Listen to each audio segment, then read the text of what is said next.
Hi Aries, welcome to your August 2020 Astro Alchemy transits. It's Raina here, and I think August is a great month for you. In the first place, the sun is in the kind of house that everybody wants the sun to be in, the fifth house that it rules. And this means that you're all about having a good time. And that can also have to do with love. And of course, it's fun to fall in love too. But the fifth house is about creativity, children. If you think of the sun card in the tarot, it goes along with that. And pleasure is another key theme of the fifth house. So with the sun here, you're fully willing to embrace the fun side of life. And this makes it even easier since you have Mars in your sign, the sign that it rules. So that gives you that sense of, being who you are and grabbing the gusto. That was an old beer slogan.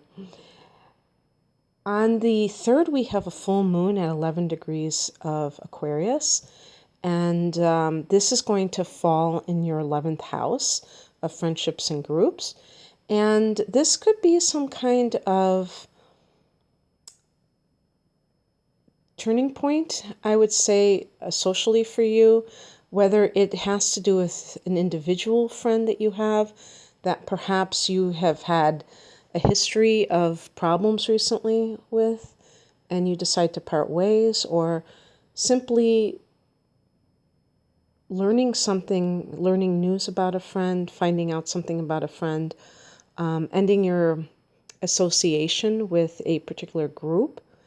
And sometimes we do this not in an official manner. I think about this myself. It just, something comes to that boiling point, and you realize, or I wouldn't even say it has to be a boiling point like you get angry, but I personally have experienced this where a certain event occurs and then it's like a light goes off and I begin to see things in a different light.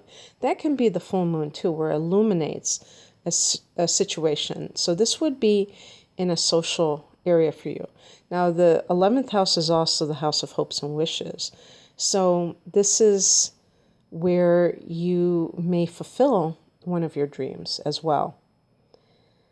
The next day on the 4th, Mercury goes into Leo. And again, we're talking about fire energy, trining you from that 5th house, talking to somebody that you are in love with, or that, in a romantic way, speaking about, having communications about some kind of creative project. The 5th house can be the business that you own, so it might be doing research on how to do this or how to do that concerning launching your business or advertising for your business. Mercury can be like sales, so something along those lines, and business itself, kind of researching the business side of your own business, communicating about a child. You get the drill. And even in terms of activities that you find enjoyable activities, Mercury in the 5th can be something that has to do with the theater, with spoken word, poetry. I used to be a poetry slammer myself back in the day before it became a big thing. And those kinds of things, they have a verbal connection to it. Or if you're doing a writing project, that could be it too. So on the 7th, Venus goes into Cancer. Cancer for you is your 6th house. Oh, what am I talking about? 4th house, Aries. And so Cancer, Venus into the 4th can be if you are moving house, Aries, I don't see this is possible because we've had some transits in that particular sector. As a matter of fact, as I record this, we still have not had the black moon, I think it's called, the second new moon in Cancer, and that is occurring on the 20th. So I'm recording this a week before then. So if you're listening before the 20th or even, in July itself, you may be moving house, you may be getting into a new house. Well, Venus into the 4th can be decorating that house, trying to beautify it. And of course, you can do that even if you're not moving into a new house, but it could also be money that's connected to a house. Venus can bring money when she transits a certain house. In this case, the profit from your old house, maybe, or condo or whatever.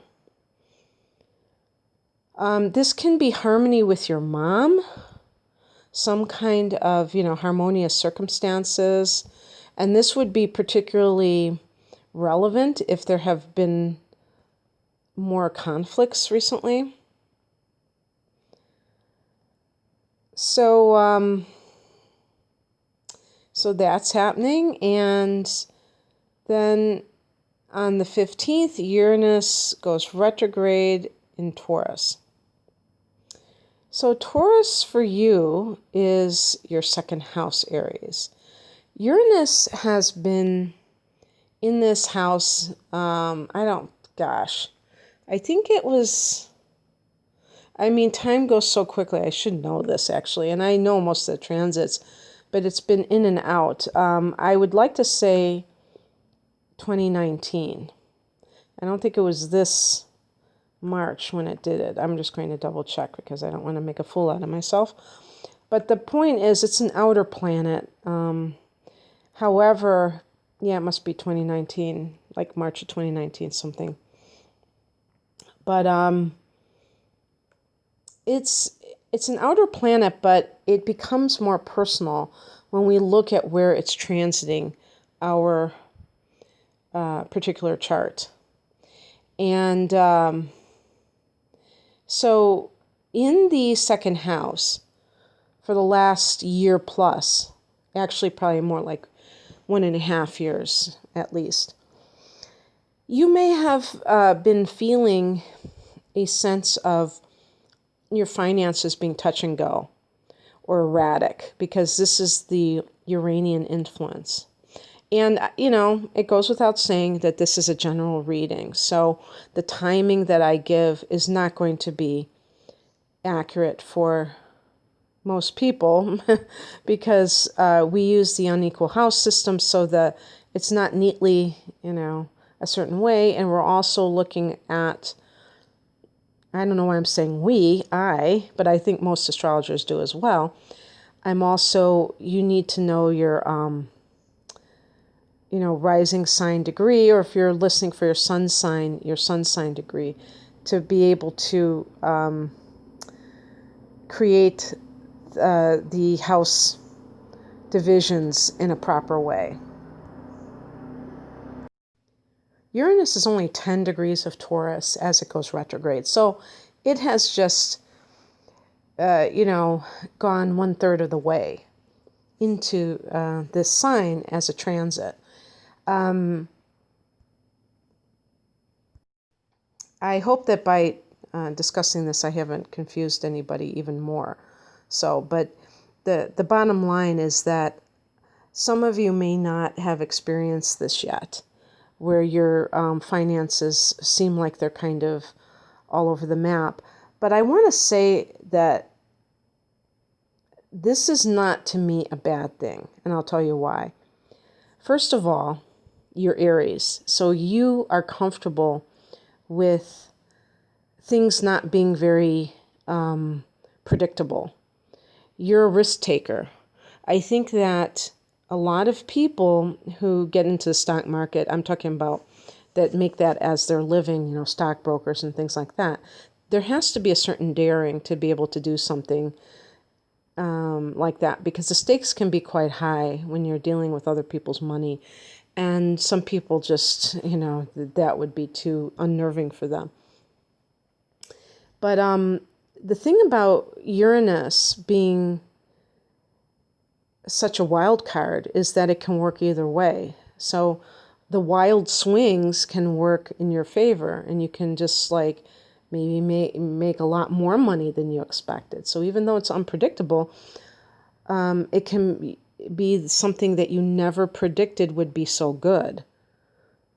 So I just want to remind people that the word unpredictable doesn't have to be scary, And so that when Uranus is retrograding, it's not going to exacerbate this situation. Although I did read once, it seemed like that they said that it makes it even more unpredictable.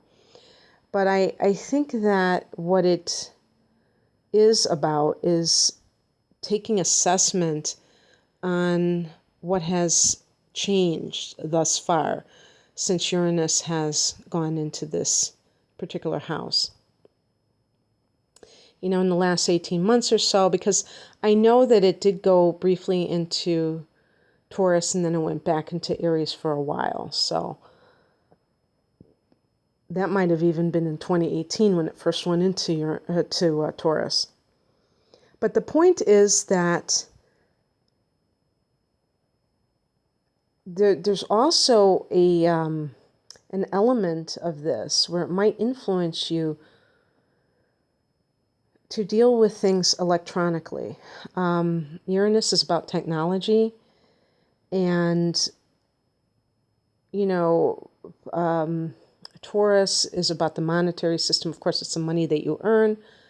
So you might be kind of like becoming more and more cashless in your own life and just relying more on a debit card, but also how you make money. Maybe you're making it online with an online business. And like I said, the fifth house is featured this month with the Leo energy.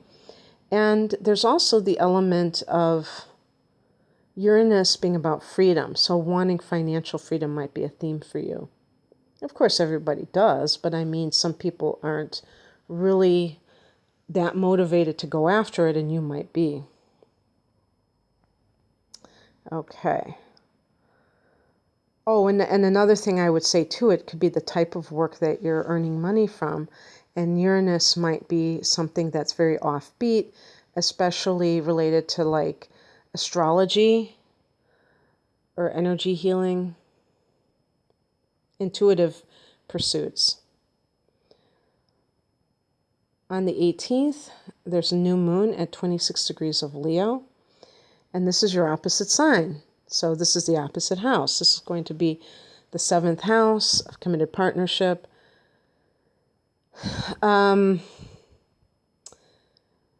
Recently, with all of the things, the sun has gone into this sector. You have Mercury having gone into this sector.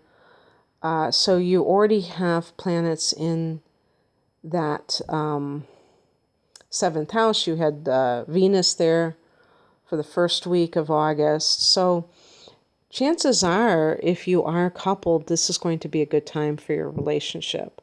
Or this is also a good time for any kind of engagement, planning a life with a partner, commitment to a partner, maybe a commitment ceremony that is not the typical marriage ceremony, whatever.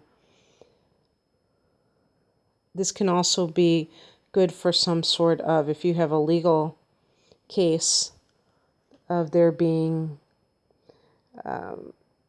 new developments, new opportunities, maybe for a settlement or something that's in your favor. It probably has been in your favor. Venus has been in here, so I would think that would be a good thing.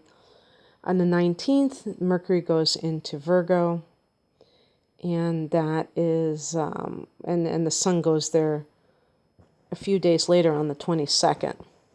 So Virgo is that 6th house, and it's like the typical situation of working hard and playing hard, but I would say it's switched for you, Aries. So you start the month playing hard and then you start working hard.